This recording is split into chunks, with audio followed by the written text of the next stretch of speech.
The 49ers have found their guy.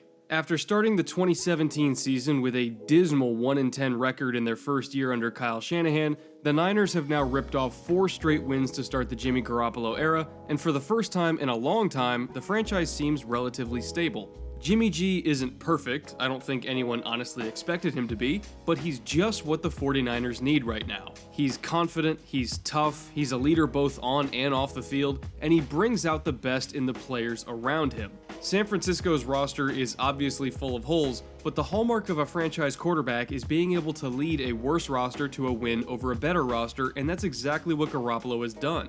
When I watch him on tape, he reminds me a lot of the quarterback that he's modeled his game after since he was in high school, Tom Brady. Brady has always been the poster boy for cold, calculating efficiency from inside the pocket, and that's the same playstyle that Garoppolo has tried to emulate on the field for San Francisco. He loves working within the quick, up-tempo passing game, he loves spreading defenses out and finding exploitable matchups, and he loves stringing together long drives of easy, high-percentage throws that keep the offense in rhythm, just like Brady. He's not looking to eat the whole burger in one bite. He'll just nibble at it for 4 straight quarters, and all of a sudden you look up at the box score at the end of the game and he's got 300 yards. Garoppolo is very methodical and very quick to process the defense in front of him, and I think his quick passing tendencies mesh very well with the Shanahan system that emphasizes efficiency and looking for big plays mostly off of bootlegs rather than just taking a bunch of deep shots off of 7-step drops in the pocket. I think what enables this playstyle for Garoppolo the most is the same thing that enables it for Brady, his release. Garoppolo's release is absurdly quick, maybe even quicker than Brady's himself, and that speed with which he gets the ball out of his hands is almost impossible to deal with for underneath zone defenders. Even if a linebacker or a safety reads his eyes perfectly and gets a great jump to try to undercut the pass, Garoppolo can rifle it out so fast that those underneath zone defenders just can't get to the ball in time. He's way too quick on the trigger. In his game against the Jaguars last week, my God, by the end of the fourth quarter, I thought Telvin Smith was about ready to walk out of the stadium. He was so frustrated. He read Garoppolo's eyes perfectly over and over again and got great jumps on the ball over and over again, but Jimmy beat him to the spot every single time. Against almost any other quarterback in the league that doesn't have a release like this, Smith would have had 2 pick sixes in this game easily, but not against Garoppolo. His release is so compact and he's got so little windup that he can get away with these kinds of throws when others can't. Carson Wentz, MVP candidate that he is, would have been picked off here because he's got a little bit too much of a windup on his release. Jameis Winston and Case Keenum probably would have been picked off too. All of them are good quarterbacks, and yet all of them would have been intercepted if they attempted this throw on Telvin Smith. But not Jimmy, he is a completely different kind of quarterback. That quick release also makes him incredibly hard to sack. The 49ers sacks per game rate dropped like a rock as soon as he took over the starting role. Under Brian Hoyer and later CJ Beathard, the Niners were giving up 3.2 sacks per game, the 4th highest rate in the league. With Jimmy Garoppolo, they're now just giving up 2 sacks per game despite playing a backup right tackle, which over the course of a full season would have put them at 24th in the league. That's a difference of 20 spots in pass protection efficiency, all because they now have a quarterback who can get the ball out quickly enough to bail out his offensive line. I can't tell you how many times I've seen him just barely get a pass off with a rusher breathing down his neck that 100% guaranteed would have been a sack or worse if Hoyer or Beathard were still starting. It's not just that he can beat dangerous coverages with that release, he can beat pass rushers too. That's why his presence under center has been such a shot in the arm for this offense, because he lets them get away with having an average at best receiving core and bad pass protection. Look at this throw on a post out to Marquise Goodwin against the Texans for the best example of this. Garoppolo has to wait for this double move to develop underneath Jonathan Joseph's zone. 3 whole seconds go by before Goodwin is coming out of his break, which is about the spot in this route when he wants to throw the ball so he can lead him to the boundary.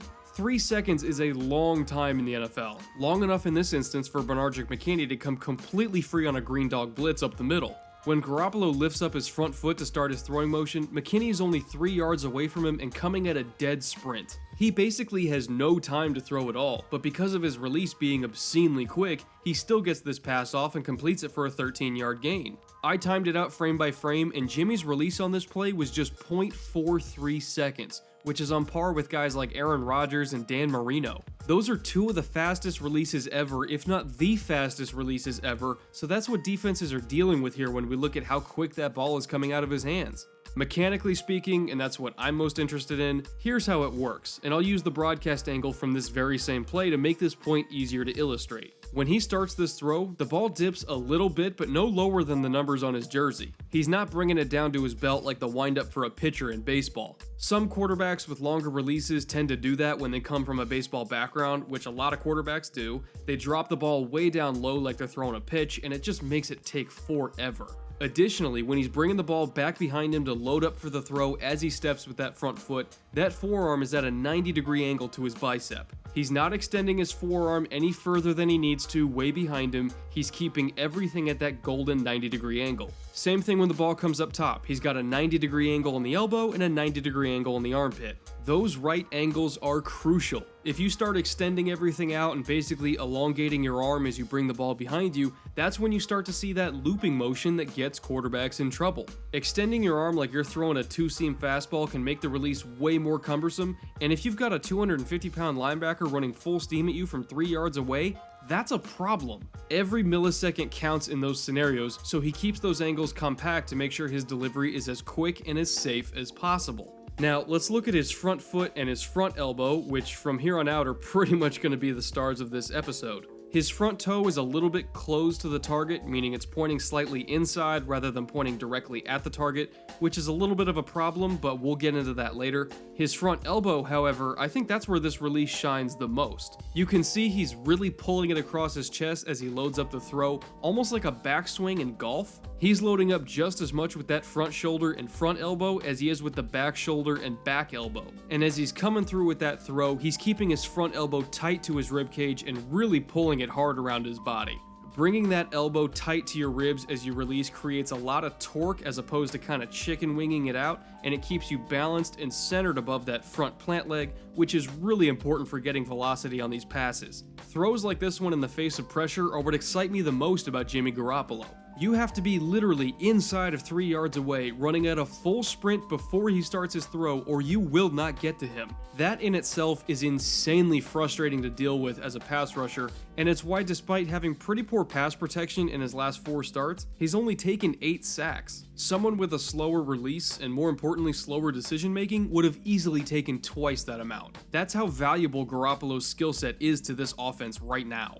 However, and this is a very big however, all of that being said, his quick release is not without its flaws, and it does, believe it or not, cause him some pretty big problems. Look at this almost sack from McKinney once again, but this time don't look at Jimmy's front foot, look at his back foot. He never brings that back foot through to finish the throw. He had to rely entirely on his upper body's torque and the strength of his arm to generate all of the velocity on this pass. If he brought that back leg through and really cranked his hips around, he could have put even more juice on the ball. The strongest muscles in your body are your quads and your glutes, so if you want to get the most velocity possible on your throws, you have to get those muscles involved. Garoppolo did not. It worked out here, of course, because the ball was traveling less than 15 yards from the line of scrimmage, so he could get it there without needing to generate much torque from his hips at all, but on deeper throws, this was a bigger issue. And it's not like not bringing his back foot through to finish the throw was a one-time thing just because McKinney was in his face on that play. He throws that way all the time, whether there's pressure or not. His footwork on a lot of these passes these last 4 games, quite frankly, it was terrible. And he gets away with it because he works so much within the confines of the quick passing game that he doesn't have to put all of his arm into every throw. He can focus more on control rather than just velocity when throwing these short routes, but when he does have to put more juice on the ball and he's not using his lower body to provide that extra torque that he needs, his control really goes out the window. The best example I can give for this is when he missed Kendrick Bourne wide open deep downfield on a clear-out concept early in the Jaguars game. He had this Jags secondary dead to rights for at minimum a 30-yard gain, and Jimmy had zero pressure around him coming off that hard play-action fake, but he just straight up missed the throw anyway. I mean, he missed him by 5 yards, which in the NFL, if you miss someone by 5 yards when you're not under any pressure, you might as well be throwing it to the parking lot. I spent a lot of time on this one snap trying to diagnose what went wrong here and why his release failed him, and here's what I noticed about it and how it kind of represented his mechanical flaws as a whole. Watch his feet, specifically his front foot. It's slightly closed to his target again, which is fine in and of itself, but if you're gonna plant with a closed front foot, you have to pivot on that front foot during your release in order to be able to bring your back leg through and generate more power in your hips. Garoppolo does not pivot on that front foot, so he's not getting much power from his lower body. All you young quarterbacks watching this at home, try this out. Point your front foot and by extension your front knee slightly inward, and then try to crank your hips around towards that foot as if you were trying to throw a pass. You can't get all the way around, or at least can't comfortably get all the way around while maintaining good balance and control. That front toe needs to be opened up as you follow through by pivoting on the balls of your feet, because if your toe is open, your knee is open. And if your knee is open, your front hip is open. And if your front hip is open, it makes it easier for your back hip to complete its rotation and give you the torque and velocity you want. It's very simple biomechanics that go overlooked sometimes by quarterbacks that are having accuracy problems. If Jimmy would just pivot on that front toe as he stepped into this throw in order to open up his front hip, it would be easier for him to follow through with his back hip. In fact, he would almost do it subconsciously. Instead, he does this kind of weird, almost half-hopping kind of move where instead of pivoting, he literally picks up that front toe and hops a couple inches to open it up. So essentially, he's taking weight off of his front foot in the middle of his throwing motion to open his toe to the target, which is a huge problem. You want all of your weight to be on that front foot during your throwing motion at all times, or it screws up your weight transfer. And if you screw up your weight transfer like this, as you can see, it screws up everything else with it. His back foot is dragging behind instead of cranking around to generate torque, and without that extra torque from his hips and without that even weight transfer on his front foot, that puts literally all of the burden on his upper body to provide both velocity and control on the ball. Remember, I talked about that front elbow and shoulder doing all of the work to generate his power. Now, like I said earlier, he gets away with this terrible footwork on short throws because it's not hard to have control if you're only throwing to someone 10 yards away, but it's a whole different story when it's someone 20 or 25 yards away. The same thing happened the week before on another throw to Bourne in the red zone, and it likely cost Garoppolo a touchdown. His front leg didn't pivot, his back leg lagged behind so he had no torque in his hips, which means he was relying way too much on his upper body for velocity and did not have the level of control that he wanted. This ball sailed on him a bit high and behind Bourne where it could be broken up, but if he had more control he could have put it out in front of Bourne where it probably would have been a touchdown. Again, it's just the little things that are holding him back from taking his game to the next level right now. Things like pivoting a front foot, which seems incredibly minor, and it is, but that pivot can be the difference between an incompletion and a touchdown. It's very frustrating to watch. I think I made it clear early in this week's show that overall I like Garoppolo as a quarterback, but it wouldn't be the film room if I didn't point out everything that I saw on tape, both good and bad, and this is pretty bad. For a fourth-year quarterback that sat behind Tom Brady for years to have this bad of footwork in his release, it just makes no sense to me. And I'll reiterate this once again because I learned last year from my Joey Bosa video what happens in the comments section when I point out negative things about a popular player. I don't want this at all to sound like a bad review of Jimmy Garoppolo. Overall, he's done a fantastic job. The 49ers are undefeated in his starts for a reason. He's decisive and intelligent, he's mobile when the play breaks down, he's accurate at least on his underneath throws so he's able to keep the chains moving, and he's shown himself to be a really great leader in that locker room. I do think he's going to be a good quarterback for this team long term.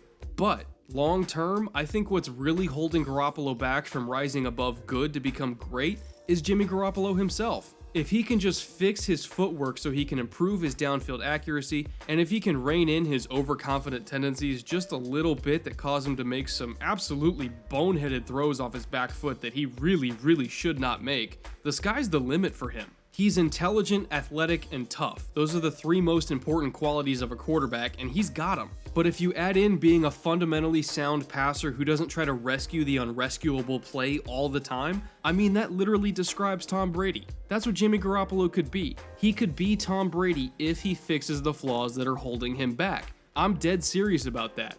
Now, whether or not he will attack those problems this offseason is anyone's guess. But just knowing what I know about Garoppolo, the work ethic he has, the seriousness with which he takes self-improvement, I think he's going to come back next year looking even better. He's just that kind of quarterback. There's something special about him where even though he's nowhere near fulfilling his true potential yet, he's still guided one of the worst rosters in the league to 4 straight wins. You don't do that by accident in the National Football League. You gotta have that proverbial it to pull that off, and Garoppolo just has it. So yes, he still has a ways to go, but Jimmy G is a lot farther along than I think people anticipated in his first 6 games in the Shanahan system, myself included. He'll be a great quarterback eventually, I truly do believe that. And when he does get there, look out, because history has shown that whenever Kyle Shanahan gets his hands on a competent quarterback, records start getting broken real fast. The 49ers as a team are one good offseason away from being an absolute nightmare to deal with, and I couldn't be more excited. The NFL is a better product when the Niners are good, and as long as Jimmy Garoppolo is in that building, they're going to be good for a long, long time.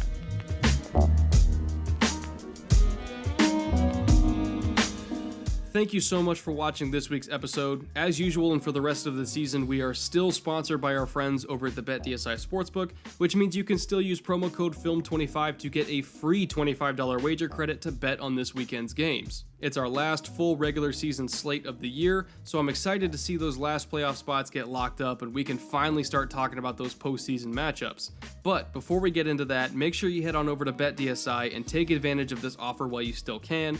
Any money you win is yours to keep. You can cash out your winnings, you can use them to make even more money. It's totally up to you. I won't tell you what to do with your money, but I will give you a way to win that cash for free, and that's what this promo code does. So again, stop by the BetDSI Sportsbook, use promo code FILM25, and go make some free money. Football season is almost over, so go get it while the getting is still good. As for me, I may or may not be back to do a final picks video in the next day or so. If I can do those picks to finish off the regular season, I will. I don't know yet, but I'll figure it out in the next day or so. So, until next time, whenever that may be, later.